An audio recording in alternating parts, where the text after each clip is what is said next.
சித்தப்பா கல்யாணம் எனக்கு அவசியம். நீங்களாம் வீட்டுக்கு போனாங்க சித்தப்பா. வீட்டில் இல்லை, கடை பக்கம் பார்த்தா அங்கேயும் இல்லை. சரிட்டு தான் அண்ணனுக்கு கல்யாணம்ட்டு பத்திரிக்கை கொண்டு வந்தோம் சித்தப்பா. நீங்கள் வந்து எங்களுக்கு ஆசீர்வாதம் பண்ணணும்.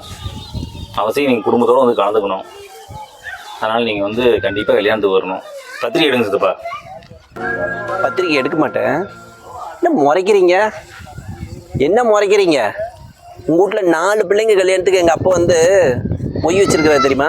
முருகேஸ்வரி, ராஜேஸ்வரி, புவனேஸ்வரி, ஜெகதீஸ்வரின்னு 4 பிள்ளை பெற்று போட்டையில் அத்தனை பேர்த்துக்கு எங்கள் அப்பா வந்து உனக்கு மொய் வச்சு கல்யாணத்துக்கு பார்த்தாங்கல்ல. இப்போ கூட வீடு கட்டுறேன்னு சொல்லிட்டு எங்கள் அப்பாட்ட வந்துட்டு 2 லட்ச ரூபா போன மாதம் பணம் வாங்கிட்டு வந்தீங்கல்ல. இப்போ எங்கள் அண்ணனுக்கு கல்யாணம்னு சொல்லி கிட்ட வந்த உடனே சண்டை பண்ணிட்டு எதுவும் பண்ணாமல் இருக்கிறீங்க. நாங்கள் இப்போ ஏதாவது அதை பற்றி கேட்டோமா? நாங்கள் பத்திரிக்கைக்கு வந்தால் எங்கள் அண்ணன் முறைக்கிறேன், எங்களை முறைக்கிறீங்க. இப்போ பத்திரிக்கை எடுக்க மாட்டீங்க. வேறப்பலாம் சின்ன பையன் உன் தம்பி இந்த சித்தப்பனை பற்றி தெரியாத பேசிக்கிட்டு இருக்கிறான். நீ என்ன ஏதுன்னு அவன்கிட்ட கேட்க மாட்டியா? உனக்கு தெரியுமே தெரியாதா சித்தப்பாவை பற்றி எப்படின்னு? சின்ன பையனா? உன் பொண்ணு கல்யாணம் ஆகிறதுக்கு முன்னே 2 மாதம் என்ன இருந்துச்சு தெரியுமா? சொல்லட்டுமா? நீ ஒன்றும் சொல்ல வேண்டாம். கொண்டா பத்திரிக்கை கொடு, நான் கல்யாணத்துக்கு வரேன். அதோடு நிறுத்திக்கணும்.